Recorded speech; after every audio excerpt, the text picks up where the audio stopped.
Hey guys, welcome to the shop. Today we're looking at a BF, or what is it? Yep, I remember correctly. BF Arms, falling block single shot. I have the grips off because when I took it apart to do some drilling and tapping, it was a mess. There's a big crack, so I gouged that out and I'm filling it with epoxy as kind of a quick and dirty repair to stabilize it. I don't foresee it being a huge issue. This is not really like the ideal way to do it. If I were doing it ideally, I would have eat out the crack and put in a pair of brass staples. But again, this was just like a fast, responsible repair because it didn't come in for that. It came in because someone had drilled and tapped to install this sight off center. It was crooked up here. I discussed with the customer a couple different ways we could do it. I just recommended me cutting off the screwed up portion of barrel and recrowning it. I'm actually going to use the Brownell's crowning tool on this. I'm waiting for the pilot to arrive. That'll get here when it gets here. And the reason for that being, quite frankly, it's a lot faster. It helped me keep prices down on this job. And I don't want to have to pull the barrel on this gun because I can't find exploded diagrams for it and I can't find parts for it. So given that I have a viable way to do this where the customer is going to get what they think is a satisfactory outcome, that's the route I'm going to go with, for no other reason than it keeps costs down and my risks down. The Brownell's crown cutting tool is a generally solid quality tool. I think it works fairly well. I do have a preference towards the Pacific Tool and Gauge one, but the PTG one, you need one for every caliber. It just gets expensive. They've got pilots for 3 or 4 different sizes, and it's $150 every time I order one. And unfortunately, the last one I had, I broke by dropping on the ground and I snapped the pilot right off.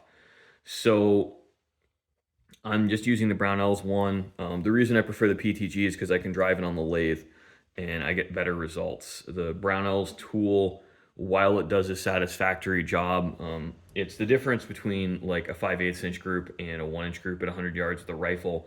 On a handgun, I'm going to say the customer won't know the difference and will not see problems with that. If this guy's shooting a 1 inch group at 50 yards, I think he'll be beyond thrilled given the sight radius on this and its iron sights.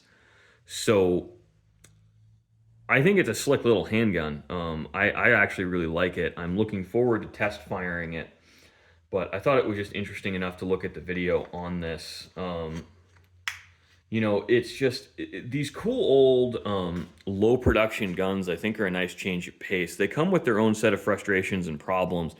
I know I've talked about that when I'm dealing with some German side-by-sides, but when it goes like this and nothing crazy really happens, it's just fun to get into a gun I haven't really seen much of and learn something new. Now, this looks an awful lot to me like a Farquharson falling block. Or what is it, Winchester 1885. I think it's closer to the Farquharson, but don't quote me on that. I'm not a huge single shot expert. But it is really cool. I've never seen one of these before, and I'm not expecting to see one again. I mean, it has a really excellent trigger on it. I think this is going to be a really accurate gun for the customer, at least by handgun standards. It may not be rifle accurate, but it's certainly cool.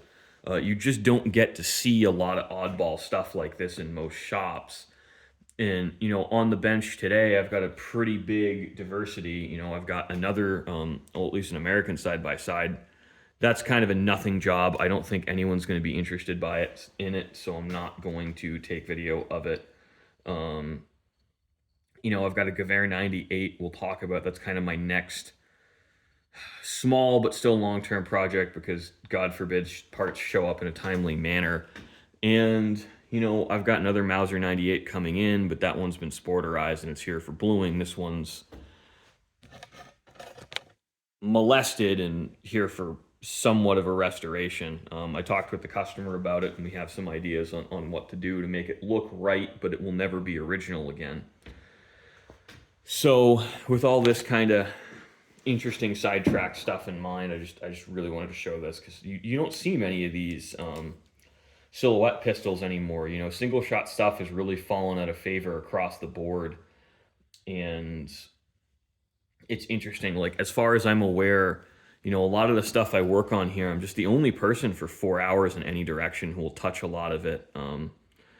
And I'm probably, at least in this case, the only person for 4 hours in any direction who will touch a lot of it and knows how to drill and tap. I mean, it's just wild to me that this is not a super complex job. You know, you just set it up. I have a pair of V blocks. I clamp in my vise and I clamp on the V blocks.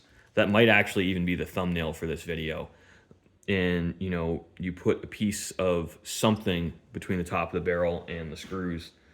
I use emery paper a lot and keep it from scratching. I mean, you can see the top of the barrel is, I've got one scratch there, and that was pre-existing. You know, and it works. And I think I forgot I have the YouTube video I recorded of drilling and tapping one of the holes on this, you know. And I talk about in that video, the big time suck on this is planning the job, setting up the job, and everything else. Like, drilling and tapping each individual hole is a matter of a few minutes, but what you have to do when you run a business is you have to charge for the whole job. I need to account for my customer interaction time, my bookkeeping time, any billing, you know, fees, stuff like that. I got to pay for my time. And then you want a little bit of a profit margin on top. I've really gotten more comfortable just with charging more because I figured out fairly early on I wasn't making any money. I was just barely making a wage. And if I just wanted to do that, I should go work for someone else. And I could make the same money, possibly more, and get paid time off. When you're self-employed, you don't get PTO, so you do need to charge more for your time on that and account for it. And the business side of running a business, I think, is where most small business owners, or really technically I'm a micro business owner, fail, because they just aren't comfortable charging for a profit margin. And that's, I think, something that interests some people but doesn't interest a lot of people. You know, this channel is a little bit different than most of the firearms channels. I think we cover a different side of things and approach things from a different perspective. And I like to do that because I think it's